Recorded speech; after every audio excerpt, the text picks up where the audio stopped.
Fashion, art.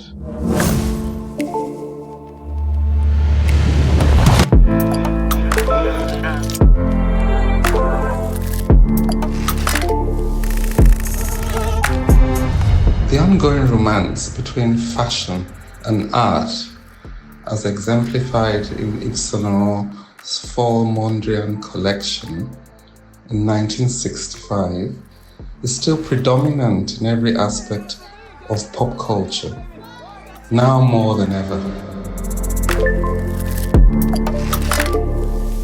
Yes, I can remember the first art piece that I bought was in 1989. It was a piece by Ade Bakare.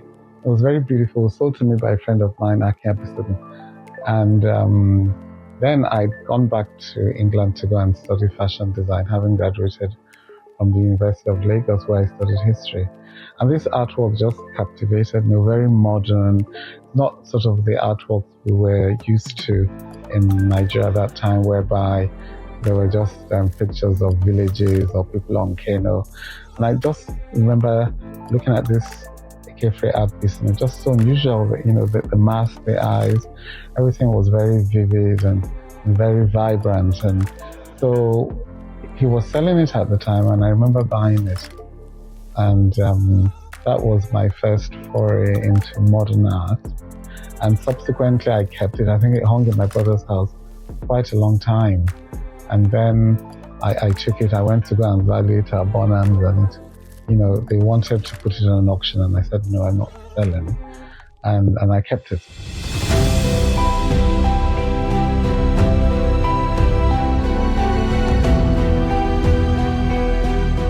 Art has shaped my work in the sense that I find it very inspiring, very sort of influential in terms of colors and patterns and descriptions. Art has a lot of beauty in it, and I've always been very fond of going to museums. Remember when we were in design school and I had to go to, part of the school trips was that we always had to go to museums, and I found that I just, loved modern art. I just felt it was so expressive, and when you especially looked at what the artist was trying to achieve and you looked at the result, you could compare and see, the development in what they were trying to achieve. And I remember looking at the work by Mondrian, and very geometric with lines and blocks of color. And I remembered Yves Saint Laurent had been influenced by his work. So I also saw art, apart from collecting it, as work that could inspire you. And so a lot of the times I'd look at artwork pieces in terms of inspiration. And Yves Saint Laurent was one of my greatest mentors who did that a lot.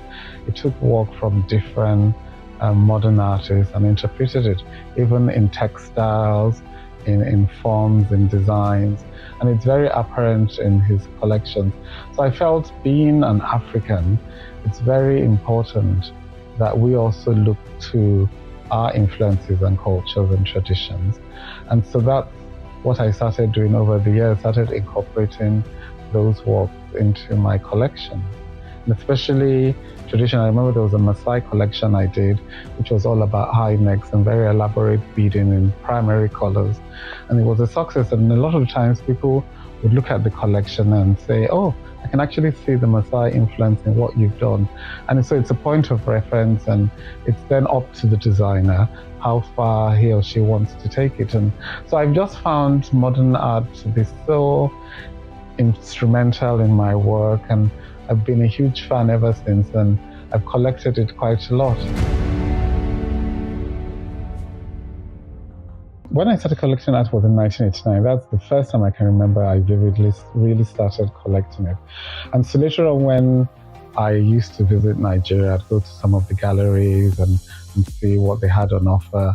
And then when we opened the shop here in Nigeria in 2006, in this mall where I am, at Sunderland Arcade, there was an art gallery at the side, and I saw these beautiful pieces by Bengal for, And I just felt that, the eyes were very expressive, and the lips and the nose and the colors, especially his colors, very vivid.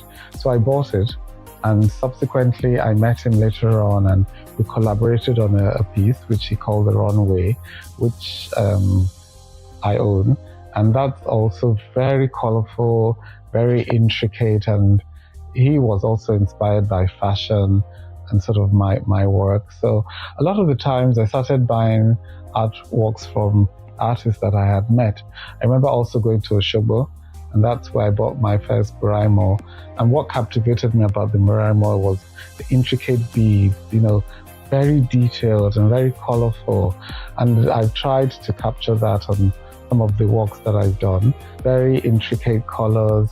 And then I looked closely at his work and I saw shapes of flowers. So I incorporated that on capes. It's almost what Yves Saint Laurent did, and he got the embroiderer in Paris called Lesage, and Yves Saint Laurent was inspired by the artist Cézanne, I think, and he captured a lot of that on some of his capes, and I've tried to emulate that, and I've done all these beautiful capes, and you can see the expression of beads, and some with the eyes, lips and mouth, and facial features, and some others we've taken it a step further, and we've done embroidery, we've done beads, but all these sort of based on the different artists that inspire me. So it's not all the artists whose work that inspire me that I own. There's a face that we've done. I think it was a photograph I saw Ade Bakare did, and it was a face that had, I think it was maybe sort of milk sort of running down the face, but it reminded me of hair plates, and we tried to capture that on a cape that's in burnt orange with a black face and crystals, signifying like sort of hair. And other art pieces like sculptures too. So at times you could see the face of a mask on a cape. I felt capes are very easy pieces to wear because you could arrive at a function with it and you could take it off later. So it's not too imposing, but at the same time it has this grandeur that you can make an entrance with it. So and I noticed that Yves Saint Laurent also did that. He did a lot of his inspiration on capes, and I can understand why, because it's almost like an artwork that you're wearing and then you can take it off later. I just felt that's such a beautiful way to express one's creativity.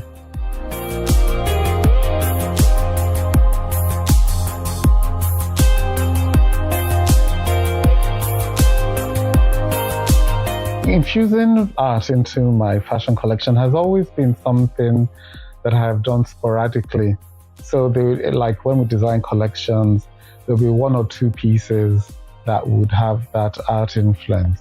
But I decided with this collection for the summer 2024, I wanted to concentrate on it. And so that made me do a lot of research.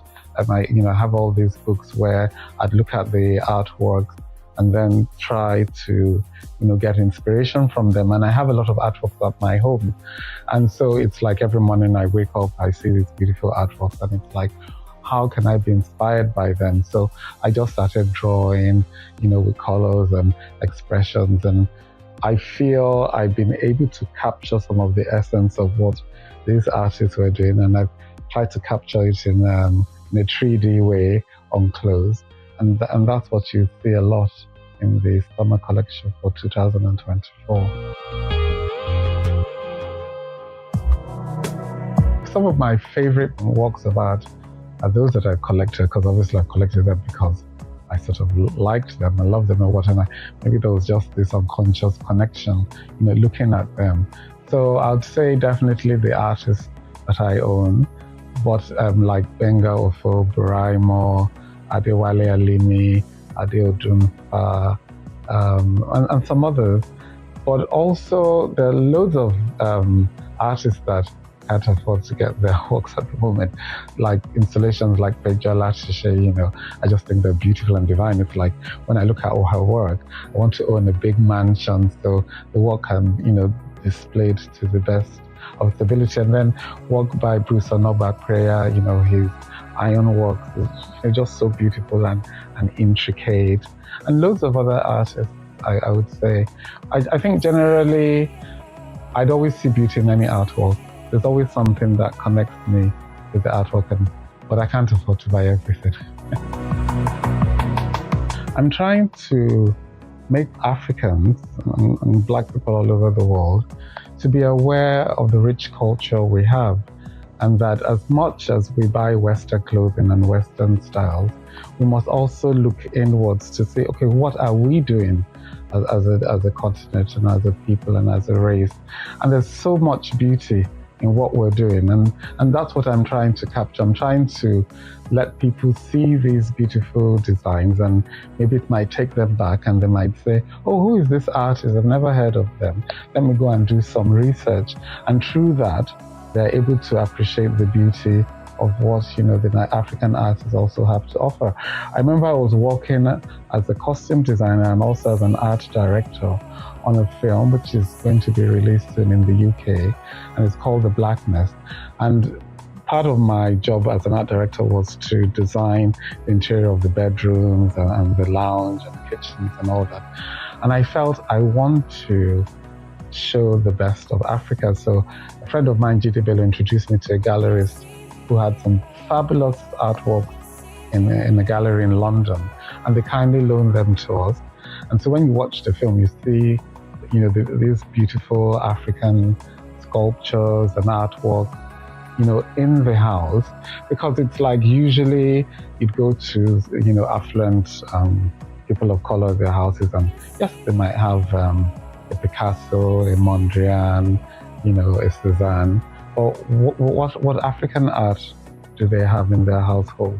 And I feel in Nigeria, I had the opportunity when I first came, and I used to do a lot of picture, and I used to go to people's houses before we had this shop here.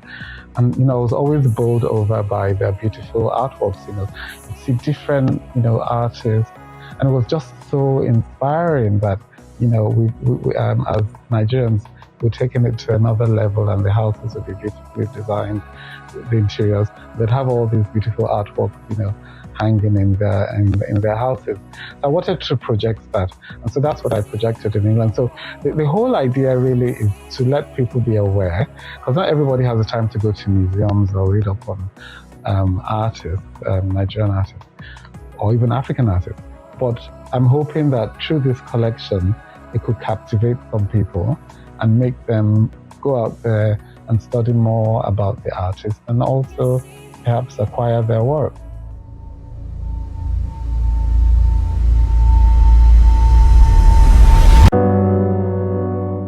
From this 2024 collection, I'm hoping people will be able to look at the collection and say, yes, wow, that's definitely by that artist or this artist, or I can see the influence is taken from this culture, from this tradition, the embroidery, the beading.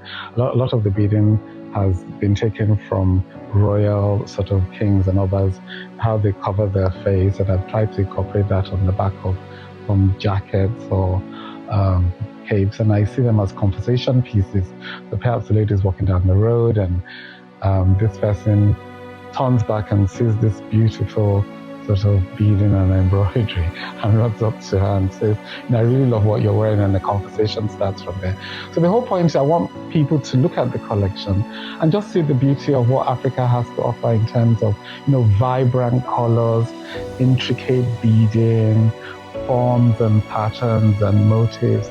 I've tried to do a bit of that in this collection. So I'm hoping that it will be a success, and it will be loved by my clients especially, and customers to be.